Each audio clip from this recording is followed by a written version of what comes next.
नमस्कार दोस्तों, welcome back to my channel. आज की स्टोरी है बड़े घर की बेटी, जिसे मुंशी प्रेमचंद जी ने लिखा है। सुनिएगा। बेनी माधव सिंह गौरीपुर गांव के ज़मींदार और नंबरदार थे। उनके पितामह किसी समय बड़े धन धान्य संपन्न थे। गांव का पक्का तालाब और मंदिर, जिनकी अब मरम्मत भी मुश्किल थी, उन्हीं की कीर्ति स्तंभ थे। कहते हैं इस दरवाजे पर हाथी झूमता था। अब उसकी जगह एक बूढ़ी भैंस थी, जिसके शरीर में अस्थि पंजर के सिवा और कुछ शेष न रहा था, पर दूध शायद देती थी, क्योंकि एक न एक आदमी हाड़ी लिए उसके सिर पर सवार ही रहता था। बेनी माधव सिंह अपनी आधी से अधिक संपत्ति वकीलों को भेंट कर चुके थे। उनकी वर्तमान आय 1000 रुपये वार्षिक से अधिक न थी। ठाकुर साहब के 2 बेटे थे। बड़े का नाम श्रीकंठ सिंह था। उसने बहुत दिनों के परिश्रम और उद्योग के बाद BA की डिग्री प्राप्त की थी। अब एक दफ्तर में नौकर था। छोटा लड़का लाल बिहारी सिंह दोहरे बदन का सजीला जवान था, भरा हुआ मुखड़ा, चौड़ी छाती। भैंस का 2 सेर ताज़ा दूध वह उठकर सवेरे पी जाता था। श्रीकंठ सिंह की दशा बिल्कुल विपरीत थी। इन नेत्रप्रिय गुणों को उन्होंने BA इन्हीं 2 अक्षरों पर न्यौछावर कर दिया था। इन 2 अक्षरों ने उनके शरीर को निर्बल और चेहरे को कांतिहीन बना दिया था। इसी से वैदिक ग्रंथों पर उनका विशेष प्रेम था। आयुर्वेदिक औषधियों पर उनका अधिक विश्वास था। शाम सवेरे से उनके कमरे से प्राय खरल की सुरीली कर्ण मधुर ध्वनि सुनाई दिया करती थी। लाहौर और कलकत्ते के वैद्यों से बड़ी लिखापड़ी रहती थी। श्रीकंठ इस अंग्रेज़ी डिग्री के अधिपति होने पर भी अंग्रेज़ी सामाजिक प्रथाओं के विशेष प्रेमी न थे, बल्कि वह बहुधा बड़े ज़ोर से उनकी निंदा और तिरस्कार किया करते थे। इसी से गांव में उनका बड़ा सम्मान था। दशहरे के दिनों में वह बड़े उत्साह से रामलीला में सम्मिलित होते और स्वयं किसी न किसी पात्रा का पार्ट लेते थे। गौरीपुर में रामलीला के वही जन्मदाता थे। प्राचीन हिंदू सभ्यता का गुणगान उनकी धार्मिकता का प्रधान अंग था। सम्मिलित कुटुंब के तो वह एकमात्र उपासक थे। आजकल स्त्रियों को कुटुंब में मिलजुल कर रहने की जो अरुचि होती है, उसे वह जाति और देश दोनों के लिए हानिकारक समझते थे। यही कारण था कि गांव की ललनाएं उनकी निंदक थी। कोई कोई तो उन्हें अपना शत्रु समझने में भी संकोच न करती थी। स्वयं उनकी पत्नी को इस विषय में उनसे विरोध था।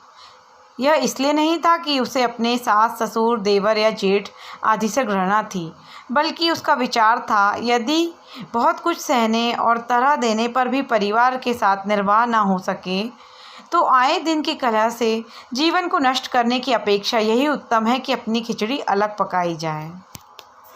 आनंदी एक बड़े उच्च कुल की लड़की थी। उसके बाप एक छोटी सी रियासत के तालुकेदार थे। विशाल भवन, 1 हाथी, 3 कुत्ते, बाज, बहरी शिकरे, झाड़ फानूस, ऑनररी, मजिस्ट्रेटी और ऋण, जो एक प्रतिष्ठित तालुकेदार के भोग्य पदार्थ हैं, सभी यहाँ विद्यमान थे। नाम था भूप सिंह। बड़े उदार चित्त और प्रतिभाशाली पुरुष थे, पर दुर्भाग्य से लड़का एक भी न था।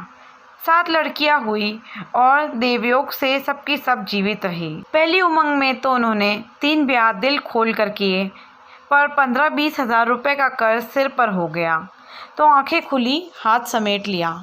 आनंदी चौथी लड़की थी।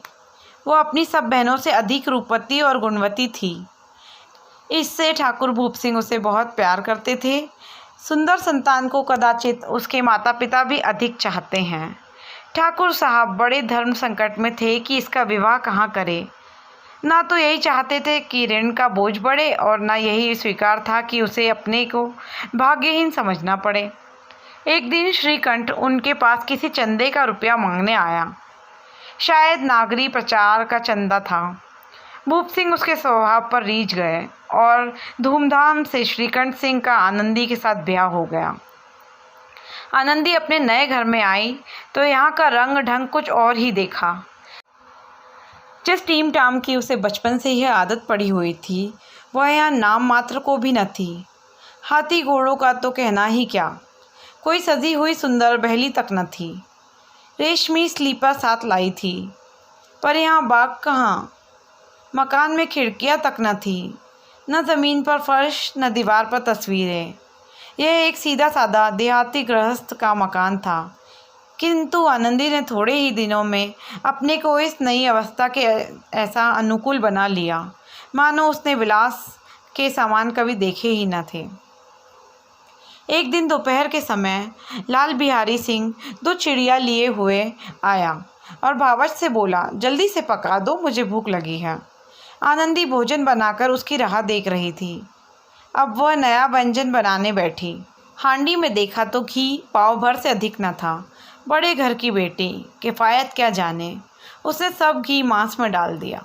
लाल बिहारी खाने बैठा तो दाल में घी न था। बोला, दाल में घी क्यों नहीं छोड़ा? आनंदी ने कहा, घी सब मांस में पड़ गया। लाल बिहारी ज़ोर से बोला, अभी परसों ही घी आया है, इतना जल्द उठ गया? आनंदी ने उत्तर दिया, आज तो कुल पाव भर रहा होगा, वह सब मैंने मांस में डाल दिया। जिस तरह सूखी लकड़ी जल्दी से जल उठती है, उसी तरह शुदा से बावला मनुष्य ज़रा ज़रा सी बात पर तिनक जाता है। लाल बिहारी को भावच की यह ढिठाई बहुत बुरी मालूम हुई। तिनक कर बोला, मैके में तो चाहे घी की नदी बहती हो। स्त्रियाँ गालियाँ सह सकती है, मार भी सह लेती हैं, पर मैके की निंदा उससे सही नहीं जाती। आनंदी मुंह फेर कर बोली, हाथी मरा भी तो 9 लाख का, वहाँ इतना घी नित्य नाई कहार खा जाते हैं। लाल बिहारी जल गया।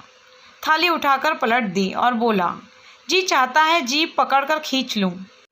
आनंदी को भी क्रोध आ गया, मुंह लाल हो गया। बोली, वह होते तो इसका मज़ा चखाते। अब अपड़ उजड़ ठाकुर से न रहा गया। उसकी स्त्री एक साधारण जमींदार की बेटी थी। जब जी चाहता उस पर हाथ साफ कर लिया करता। खड़ाऊ उठाकर आनंदी की ओर जोर से फेंकी और बोला, जिसके गुमान पर भूली हुई हो उसे भी देखूंगा और तुम्हें भी। आनंदी ने हाथ से खड़ाऊ रोकी, सिर बच गया, पर उंगली में कहीं चोट आई। क्रोध के मारे हवा से हिलते पत्ते की भांति कांपती हुई अपने कमरे में आकर खड़ी हो गई। स्त्री का बल और साहस मान और मर्यादा पति तक है। उसे अपने पति के ही बल और पुरुषत्व का घमंड होता है। आनंदी खून का घूंट पीकर रह गई। श्रीकंठ सिंह शनिवार को घर आया करते थे। बृहस्पति को यह घटना हुई थी। 2 दिन तक आनंदी को भवन में रही, न कुछ खाया न पिया, उनकी बाट देखती रही। अंत में शनिवार को वह नियम अनुकूल संध्या समय घर आए और बाहर बैठकर कुछ इधर उधर की बातें, कुछ देश काल संबंधित समाचार तथा कुछ नए मुकदमे आदि की चर्चा करने लगे। यह वार्तालाप 10 बजे तक होता रहा। गांव के भद्र पुरुषों को इन बातों में ऐसा आनंद मिलता था कि खाने पीने की भी सुधि न रहती थी। श्रीकंठ को पिंड छुड़ाना मुश्किल हो जाता था। ये 2-3 घंटे आनंदी ने बड़े कष्ट से काटे। किसी तरह भोजन का समय आया। पंचायत उठी, एकांत हुआ तो लाल बिहारी ने कहा, भैया आप ज़रा भाभी को समझा दीजिए कि मुंह संभाल कर बातचीत किया करे, नहीं तो एक दिन अनर्थ हो जाएगा। बेनी माधव सिंह ने बेटे की ओर से साक्षी दी। हाँ, बहू बेटियों का यह स्वभाव अच्छा नहीं है कि मर्दों के मुँह लगे। लाल बिहारी, वह बड़े घर की बेटी है, तो हम भी कोई कुर्मी कहार नहीं हैं। श्रीकंठ ने चिंतित स्वर से पूछा, आखिर बात क्या हुई? लाल बिहारी ने कहा, कुछ भी नहीं, यूँ ही आप ही उलझ पड़ी। मैके के सामने हम लोगों को कुछ समझती ही नहीं। श्रीकंठ खा पीकर आनंदी के पास गए। वह भरी बैठी थी। यह हजरत भी कुछ तीखे थे। आनंदी ने पूछा, चित्त तो प्रसन्न है? श्रीकंठ बोले, बहुत प्रसन्न है, पर तुमने आजकल ये घर में क्या उपद्रव मचा रखा है? आनंदी की त्योरियों पर बल पड़ गए। झुलझुलाहट के मारे बदन में ज्वाला से दहक उठी। बोली, जिसने तुम्हें ये आग लगाई है उसे पाऊँ तो मुँह झुलस दूँ। श्रीकंठ, इतनी गर्म क्यों होती हो, बात तो कहो। आनंदी, क्या कहूँ, यह मेरे भाग्य का फेर है, नहीं तो गवार छोकरा जिसको चपरासीगिरी करने का भी शुअर नहीं, मुझे खड़ाऊ से मार कर यो ना अकड़ता। श्रीकंठ, सब हाल साफ साफ कहो तो मालूम हो, मुझे तो कुछ पता नहीं।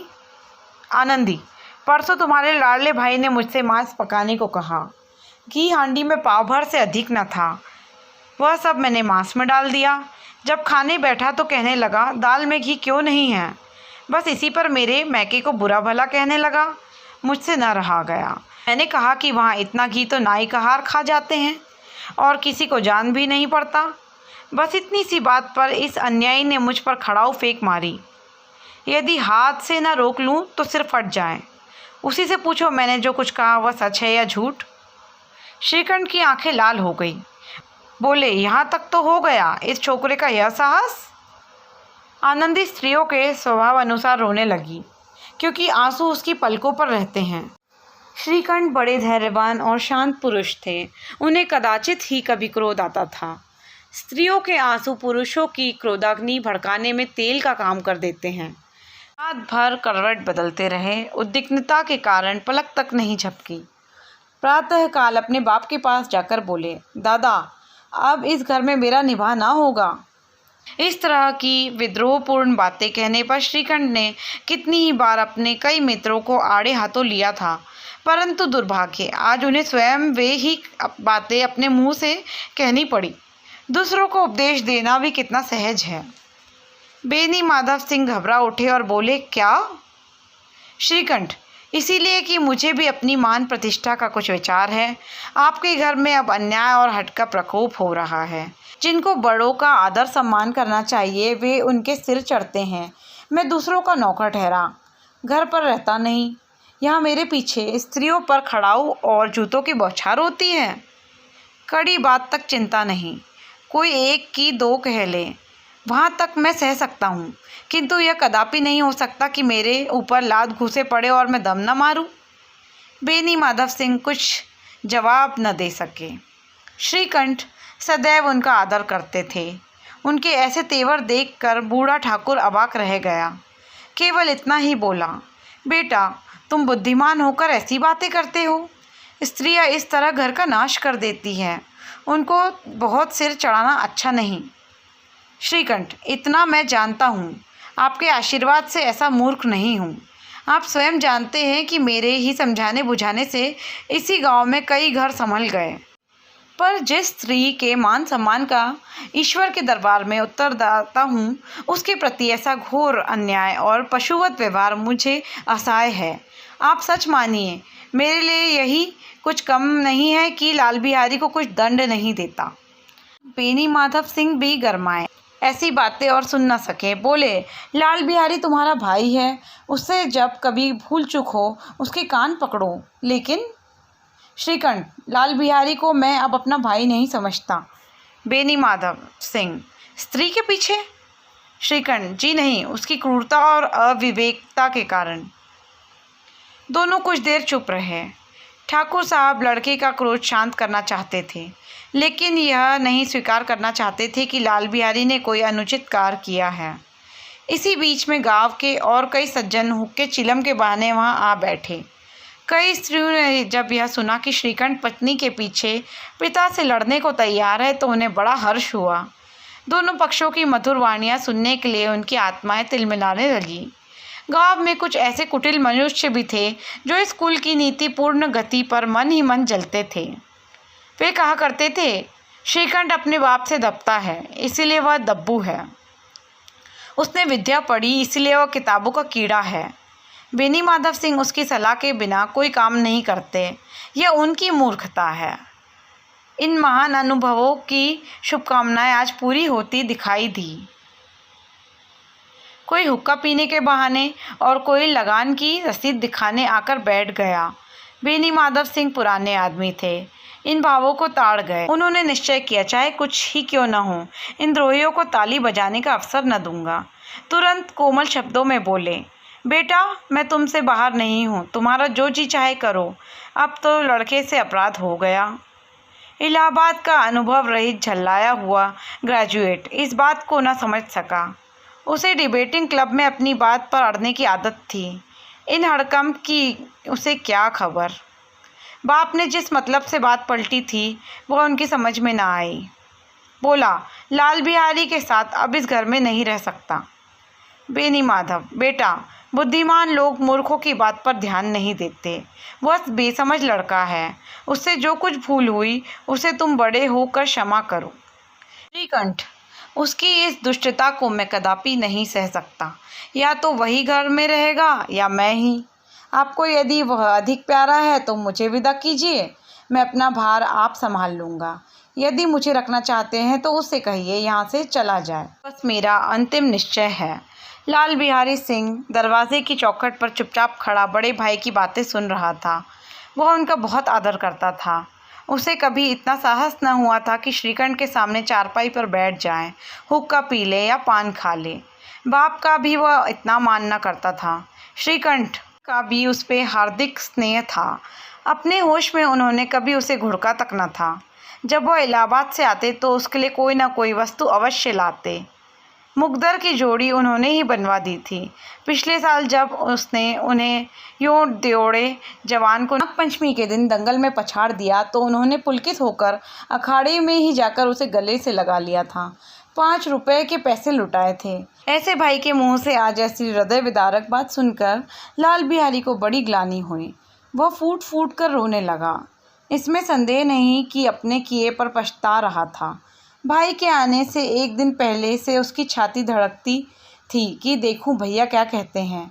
मैं उनके सम्मुख कैसे जाऊंगा, उनसे कैसे बोलूंगा, मेरी आंखें उनके सामने कैसे उठेंगी। उसने समझा था कि भैया मुझे बुलाकर समझा देंगे। इस आशा के विपरीत आज उसने उन्हें निर्दयता की मूर्ति बने पाया। वह मूर्ख था, परंतु उसका मन कहता था कि भैया मेरे साथ अन्याय कर रहे हैं। यदि श्रीकंठ उसे अकेले में बुलाकर 2-4 बातें कह देते, इतना ही नहीं 2-4 तमाचे भी लगा देते तो कदाचित उसे इतना दुख न होता। पर भाई का यह कहना कि अब मैं इसकी सूरत नहीं देखना चाहता, लाल बिहारी से सहा न गया। वह रोता हुआ घर आया। कोठरी में जाकर कपड़े पहने, आंखें पोंछी जिससे कोई यह न समझ सके कि रोता था। तब आनंदी के द्वार पर आकर बोला, भाभी, भैया ने निश्चय किया है कि अब मेरे साथ इस घर में न रहेंगे। अब वह मेरा मुंह नहीं देखना चाहते, इसलिए अब मैं जाता हूँ। उन्हें फिर मुंह न दिखाऊंगा। मुझसे जो कुछ अपराध हुआ है उसे क्षमा करना। यह कहते कहते लाल बिहारी का गला भर आया। जिस समय लाल बिहारी सिंह सिर झुकाए आनंदी के द्वार पर खड़ा था, उसी समय श्रीकंठ सिंह भी आंखें लाल किए बाहर से आए। भाई को खड़ा देखा तो घृणा से आंखें फेर ली और कतरा कर निकल गए, मानो उसकी परछाई से दूर भागते हो। आनंदी ने लाल बिहारी की शिकायत तो की थी, लेकिन अब मन में पछता रही थी। वह स्वभाव से ही दयावती थी। उसे इसका तनिक भी ध्यान न था कि बात इतनी बढ़ जाएगी। वह मन में अपने पति पर झुलझुला रही थी कि ये इतने गर्म क्यों होते हैं। उस समय उस पर यह भय भी लगा हुआ था कि कहीं मुझसे इलाहाबाद चलने को कहे तो कैसे क्या करूँगी।